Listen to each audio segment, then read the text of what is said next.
Eh, Turut ya. Assalamualaikum warahmatullahi wabarakatuh. Izinkan eh, sebelumnya saya memperkenalkan diri. Nama saya Sam Karajabi, NPM 021344.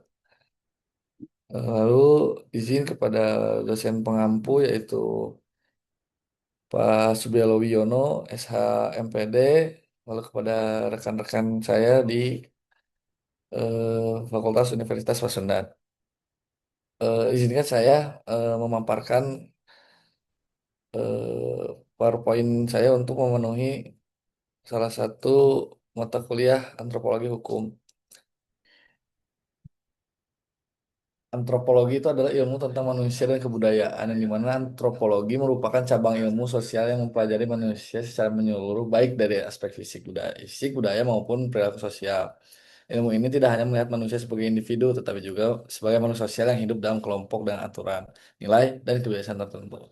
Jadi singkatnya, pengantar ini menjelaskan bahwasannya antropologi adalah cabang ilmu sosial yang mempelajari aktivitas, sivitas manusia ataupun masyarakat ataupun kelompok yang diatur terhadap nilai dan kebiasaan tertentu gitu. Latar belakang penting antropologi adalah dalam kehidupan sehari-hari, manusia hidup dalam keberagaman budaya, bahasa, dan agama. Lalu tradisi. Perbedaan tersebut sering menimbulkan kesalahpahaman jika tidak dipahami dengan baik. Oleh karena itu, antropologi sangat penting untuk membantu manusia memahami dan menghargai perbedaan tersebut. Jadi, kembali lagi tadi kepada pengantar, antropologi itu tentang ilmu bersosialisasi, berintegrasi, yang bagaimana satu sama lain itu bisa saling mengerti dan menghargai manifestasi dari peradaban terdahulu hingga sekarang yang modern gitu. Ruang lingkup antropologi. Pertama, ada sejarah perkembangan manusia secara biologis. Kedua, ada sejarah dan variasi fisik manusia. Ketiga, ada asal-usul dan penyebaran bahasa. Keempat, ada persebaran kebudayaan manusia. Dan yang terakhir, ada keanekaragaman budaya dalam masyarakat modern. Definisi antropologi secara umum. Secara umum, jadi secara etimologi, antropologi berasal dari kata anthropos yang berarti manusia dan logos yang berarti ilmu. Secara umum, antropologi adalah ilmu yang mempelajari manusia secara menyeluruh termasuk asal-usul perkembangan, kebudayaan, serta interaksi sosial dalam kehidupan masyarakat. Nah, mengutip dari para ahli, menurut Konjaraningrat, antropologi adalah ilmu yang mempelajari manusia beserta kebudayaannya secara luas. Sedangkan menurut Ralph Linton menyatakan bahwa antropologi mempelajari manusia dari aspek biologis dan budaya yang membentuk kehidupannya dalam masyarakat. Jadi pada segaris besarnya yang saya tangkap antropologi adalah ilmu cabang ilmu yang memang mempelajari integrasi suatu integrasi di masyarakat ataupun manifestasi dari manusia terdahulu hingga modern secara itu perkembangan budayanya, aspek biologi ataupun masyarakatnya. Contoh seperti misalkan makanan, makanan yang emang terdahulu itu adalah seperti contoh capcay, bakmi itu kan asalnya dari Chinese gitu. Terus kita kembangkan, cocokkan berserta lidah-lidahnya para lokal dikembangkan ya mungkin itu salah satu contoh cabang ilmu antropologi yang memang aspek di kehidupan budaya dan masyarakat. Karakteristik ilmu antropologi yaitu adalah antropologi memiliki beberapa karakteristik utama yaitu bersifat holistik atau mempelajari manusia yang menyeluruh, komparatif, membandingkan berbagai budaya, dan empiris berdasarkan hasil penelitian langsung di lapangan. Pendekatan ini membuat antropologi mampu memberikan pemahaman yang lebih mendalam tentang kehidupan manusia. Nah, cabang utama antropologi adalah terdiri dari beberapa cabang utama, yaitu antropologi budaya yang mempelajari adat, istiadat, dan kebiasaan, antropologi fisik yang mengkaji aspek biologis manusia, Ar- terus arkeologi yang meneliti peninggalan masa lalu, serta linguistik yang mempelajari bahasa sebagai alat komunikasi manusia. Seperti contohnya misal ada misalkan di Bali budaya budaya orang-orang Bali seperti ogoh-ogoh, itu kan mereka mempercayai bahwasannya membuat patung ogoh-ogoh pada saat hari itu, hari raya yang sudah ditentukan adalah suatu di mana ada energi atau roh-roh jahat yang dimasukkan kepada dalam ogoh-ogoh tersebut dan dibakar untuk bahwasannya menghilangkan aura-aura negatif tersebut. Ya, mungkin itu di antropologi budaya yang mempelajari adat istiadat dan kebiasaan. Antropologi fisik yang mengkaji aspek biologis manusia. Secara tidak langsung kita mengetahui bahwasannya ada teori manusia itu berasal dari kera. Contoh mungkin yang pertamanya itu adalah kita kaum yang memang nomaden gitu, yang terus berpindah, berpindah, berpindah, belum sampai akhirnya manifestasi kita bisa menetap, berkebun, berternak, tidak usah lagi berburu seperti dahulu. Itu kan adalah salah satu pembentukan juga perbedaan biologi ataupun fisik secara kemanusiaannya gitu. Bahwasannya pada saat kita terdahulu dan manifestasinya itu adalah hari ini bisa untuk lebih ideal membentuk manusia itu mungkin antropologi fisik yang mengkaji secara aspek biologi manusia. Arkeologi yang meneliti peninggalan masa lalu.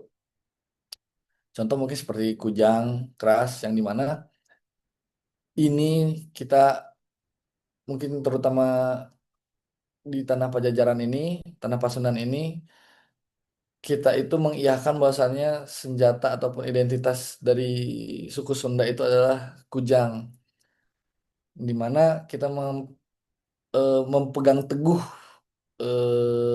peninggalan sejarah dari legenda-legenda terdahulu.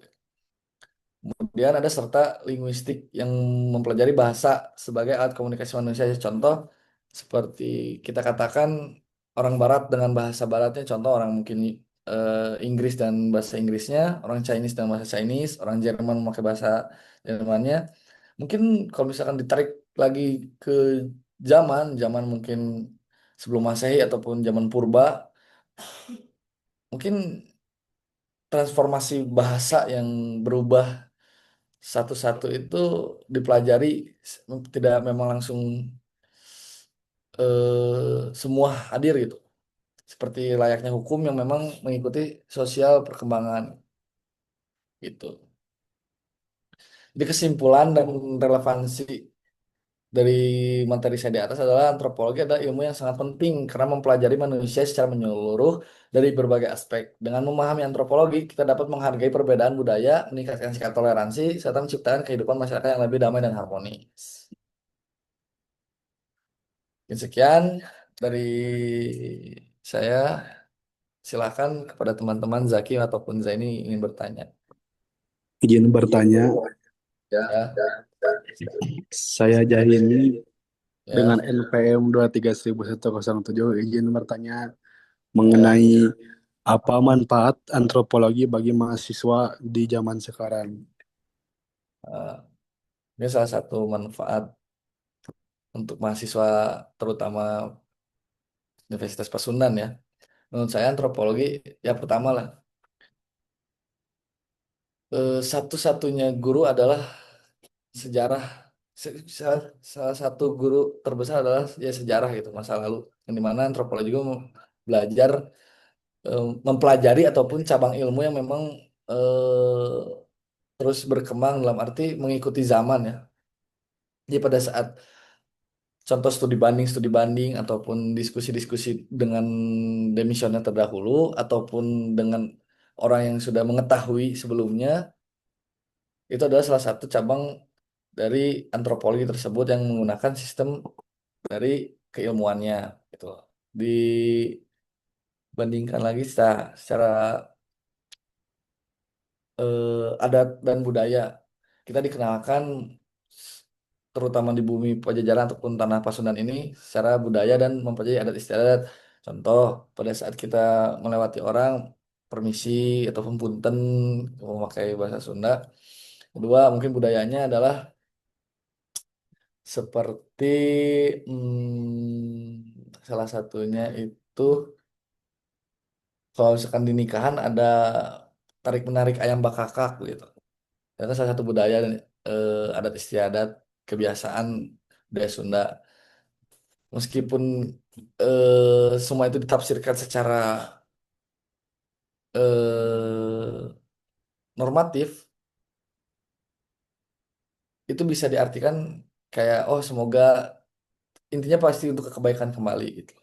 Kemudian mungkin diambil dari perspektif eh, arkeologi yang meneliti peninggalan masa lalu. Contoh misalkan seperti KUHP lama kita.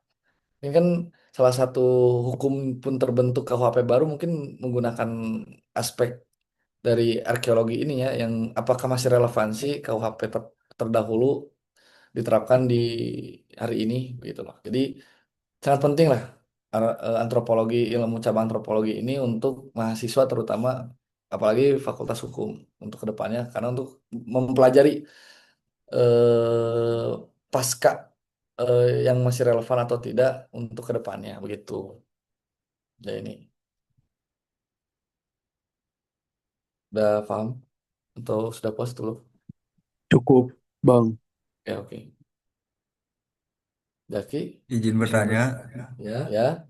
bagaimana globalisasi dan hukum lokal,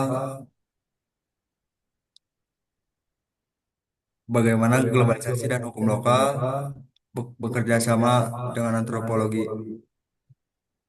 Pertanyaan dari saudara Jaki,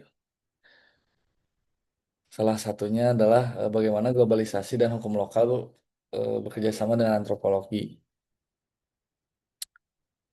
Sebetulnya antropologi, pertama tadi lagi saya menyinggung antropologi memainkan peran krusial ataupun menjembatani lah, menghubungkan dinamika globalisasi dengan realita hukum lokal. Dalam konteks ini, antropologi hanya melihat hukum sebagai kumpulan peraturan tertulis, tetapi sebagai bagian dari kebudayaan yang hidup dan dinamis.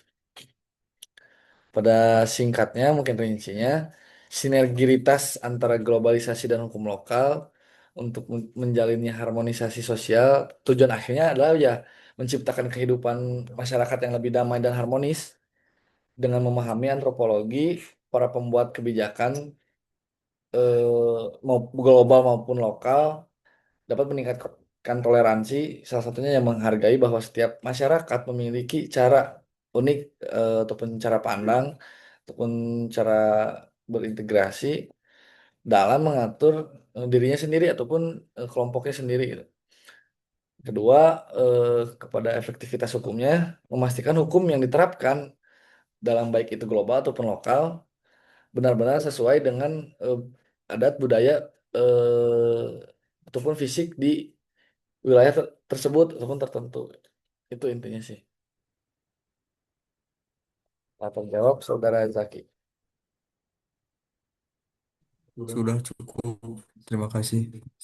Ya, mungkin sekian pemaparan dari saya. Maaf bila banyak kekurangan. Wassalamualaikum warahmatullahi wabarakatuh.